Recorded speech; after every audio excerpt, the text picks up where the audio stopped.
Okay, good. I wanted to ask you about the amicus brief you joined other Democratic governors and attorney generals in filing in Oregon having to do with National Guard deployment. I also wanted to ask you a question about the Exantis situation. It's a kind of a process question. And by the way, the jury found him not guilty, but mentally ill. Right. So my understanding is he was released. He was eligible for release because of the credits he had earned for good behavior. And, the other way that inmates can earn credits for going to school and activities and such. And that reduced the 20-year sentence to 10. And the supervised early release is an anti-recidivism thing that inmates are supervised for a few months before they go off any supervision, before they're just free. So if he was going to be released because of the credits he had earned that had reduced his sentence, in compliance with the law, happens all the time.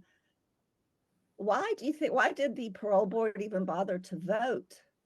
Since they knew they couldn't stop his release, why did they vote on September 30th unanimously against his release? Well, that's a question I'll have to ask them. I think it's what was just pointed out is that there is a calculation on everyone's sentence and release under the law based on different credits, and then this statute.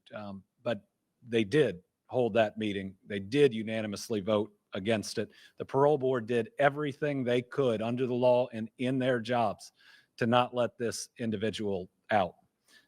We'll get you more information on that.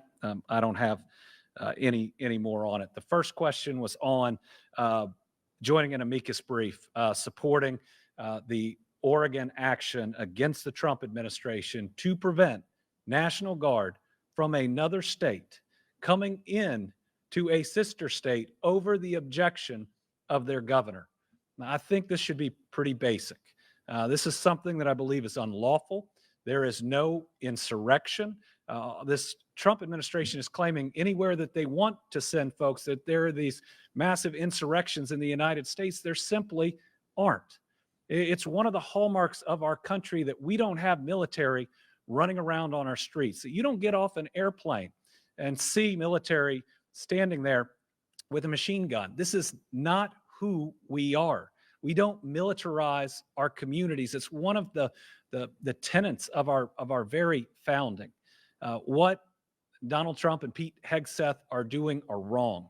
It is un-American, and every governor should be standing up against it. I mean, the idea that Greg Abbott is bragging about sending Texas National Guard to Illinois when they are not welcomed by their governor, my goodness. What do you think would happen if Illinois National Guard was going to Texas over Greg Abbott's objection? I mean, he tried to leave the Union.